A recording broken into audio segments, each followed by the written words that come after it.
Singkat cerita, setelah kembali ke Sekte Tang, ternyata Tang Wutong juga sudah berada di sana. Pada pembagian tugas sebelumnya saat Yuho menuju ke camp Kekaisaran Ryue, Tang Wutong juga berangkat ke Kekaisaran Doling. Dan setelah keduanya bertemu kembali, Yuho lantas bertanya, bagaimana hasilnya?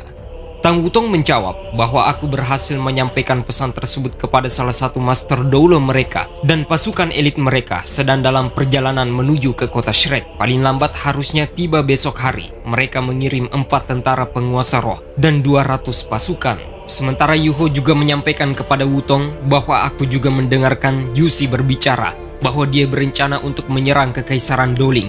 Namun sampai sekarang, aku tidak bisa meyakinkan para tetua Akademi Shrek tentang rencananya. Aku pikir kita tidak punya pilihan selain mencegahnya sendiri. Apakah kakak seperguruan sudah kembali? Tang Wutong menjawab, ya, dia sudah kembali. Dan dia juga menyampaikan bahwa Kekaisaran Xingluo jauh lebih reseptif. Mereka tetap meninggalkan beberapa pasukan mereka di tanah mereka. Bahkan meskipun sebagian yang lain dikirim untuk menuju ke medan peperangan. Yuho mengangguk sembari mengatakan, baiklah, kita perlu berbicara dengan kakak seperguruan terlebih dahulu. Dan setelah itu, kita akan menuju ke Kekaisaran Doling dan melihat apakah kita bisa menghentikan rencana dari Kekaisaran Ryue untuk menyerang mereka. Selain itu, aku pikir Yusi tidak akan bisa membawa pasukannya terlalu banyak karena dia harus menjaga beberapa kekuatan tempur di medan perang utama. Karena itulah tidak menutup kemungkinan dia ingin menipu kita. Dan ada kemungkinan besar mereka akan mengirim beberapa master roh tingkat tinggi untuk menyerang titik terlemah di dalam garis pertahanan Kekaisaran Doling. Singkatnya, Yuho kemudian bertemu dengan Beibe dan menanyakan kondisi dari Shoya.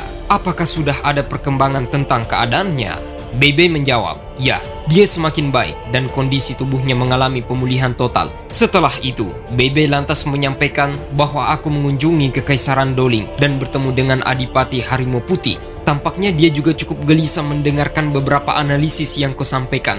Karena itulah dia memutuskan untuk mengirim sebagian pasukan elitnya dan sebagian yang lain tetap tinggal untuk mempertahankan Kekaisaran Xingluo. Sejujurnya, Kekaisaran Xingluo cukup kuat. Andai kata jika Kekaisaran Ryu tidak mengerahkan kekuatan penuhnya untuk bertarung, maka mereka tidak akan bisa mendapatkan apapun. Sang Adipati juga memintaku untuk mengirimkan salam kepadamu. Selain itu, dia ingin berkontribusi banyak untuk misi kali ini demi menjatuhkan Kekaisaran Ryue. Mendengarkan hal tersebut, Yuho kemudian mengangguk sembari mengatakan, baiklah, aku juga akan berkunjung ke Kekaisaran Doling bersama dengan Wutong, dikarenakan Kekaisaran Ryu berniat untuk menyerang mereka.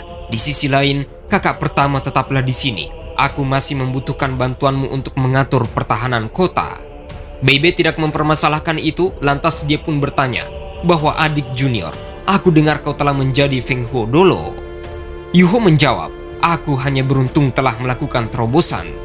Beibe merasa sangat senang ketika mendengarkan itu karenanya sebagai senior yang paling tua di sana. Dia pun tidak khawatir dengan kekuatan Yuho serta Wutong. Mereka bisa kembali selamat dan memikirkan strategi untuk tidak memaksakan diri dalam pertarungan. Di sisi lain, Akademi Shrek juga berada dalam kondisi yang sangat aman karenanya tidak menunggu siapapun. Yuho ingin segera berangkat menuju ke Kekaisaran Doling. Waktu tidak boleh ditunda. Sisa-sisa dari perjalanan itu akan mereka tempuh untuk menunda para pasukan Kekaisaran Ryu dan merusak rencananya. Beibe lantas bertanya, apakah kalian hanya pergi berdua? Yuho menjawab, aku akan membawa kakak senior ketiga dan keempat serta kakak Ji, Yeguyi, dan juga Nan Qiu. Cukup itu saja, tidak perlu membawa banyak orang. Aku akan memberikan serangan kejutan kepada mereka. Singkat cerita, bertepatan di camp militer Kekaisaran Ryue, serangkaian perintah komandan kemudian dikeluarkan. Penyebaran alat jiwa mulai memenuhi tanah peperangan dan mereka pun bergerak maju dengan serentak. Jarak yang mereka tempuh hanya 45 km dari lokasi Akademi Shrek. Tentara pertahanan kota telah ditempatkan untuk mempersiapkan diri menghadapi para pasukan Kekaisaran Ryue kapan saja. Sementara kelompok Yuho dengan cepat ikut dikirim ke gerbang kota utara untuk mendirikan penyebaran alat roh yang telah mereka rampas dari Kekaisaran Ryue. Segala macam persediaan juga diangkut ke unit yang berbeda. Gelombang pertama bala bantuan dari Kekaisaran Xingluo dan juga berasal dari Kekaisaran Doling telah tiba. Mereka mendengarkan perintah yang akan dikeluarkan oleh Akademi Shrek. Pertarungan kemudian dimulai. Peluru meriam jiwa yang ditembakkan dari jarak yang begitu jauh mampu ditangani dengan sangat bagus melalui persiapan defensif yang dilakukan oleh 3 kubu, yaitu Kekaisaran Xingluo, Kekaisaran Doling, dan juga Akademi Shrek. Gabungan dari ketiga elit pasukan mereka terus bertukar pukulan dan sampai tidak terasa, batas waktu 10 hari yang diberikan oleh Juicy sudah habis. Dalam kurun waktu tersebut, suasana pertarungan di kota Shrek menjadi lebih tegang dari sebelumnya. Diperlihatkan juga Juicy yang sedang duduk di dalam tenda lantas menyipitkan mata sembari berkata, "Huo Yuho, apakah kau benar-benar berpikir bisa mencapai tujuanmu sendiri? Namun aku bisa mengatakan, kau benar-benar tipe pria yang kusukai. Masa depanmu sangat cerah, terutamanya kau sudah memiliki kekuatan yang begitu luar biasa di usia lebih dari 20 tahun. Andai saja kau bisa memerintah kekaisaran Ryu bersamaku di masa depan." Pada saat yang bersamaan, Juicy juga mengingat putranya Yunhan. Dia bertanya-tanya dengan kalimat lembut bahwa, "Bagaimana kabarmu? Apakah kau tahu bahwa di sini ibu sangat merindukanmu?" Singkat cerita, malam hari tiba. Yuho kemudian melintasi seluruh bagian kekaisaran Doling. Namun yang cukup aneh adalah dia tidak berhasil menemukan jejak pertempuran apapun ketika mendeteksinya menggunakan persepsi jiwa. Bahkan yang paling mengejutkannya adalah perbatasan kekaisaran Doling cukup aman. Ada hampir 300.000 pasukan yang ditempatkan di perbatasan dan tidak ada tanda-tanda penyerangan sama sekali.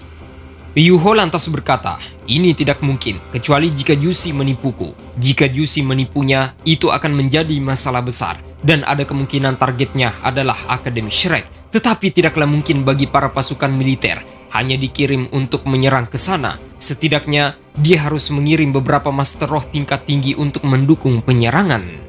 Sampai setelah berpikir dan terus berpikir, Yuho akhirnya menemukan satu kejanggalan. Apa yang Juicy rencanakan adalah sangat sederhana. Dia hanya ingin mengulangi apa yang pernah dia lakukan di Kekaisaran Ryue. Dia tidak akan membiarkan dua Master Roh tingkat tingginya melakukan operasi penyerangan di Kekaisaran Doling hanya untuk membuatnya panik. Itu sama halnya dengan bunuh diri. Karena itulah Yuho kemudian segera meninggalkan tempat tersebut dan langsung menuju ke ibu kota Kekaisaran Doling. Dikarenakan simpelnya, ketika garis perbatasan tidak terjadi peperangan apapun dan sudah banyak pasukan militer yang keluar dari kekaisaran, maka tentu saja ibu kotanya akan terancam. Yuho bergumam dalam hati, "Juicy, kau benar-benar wanita yang sangat menakutkan."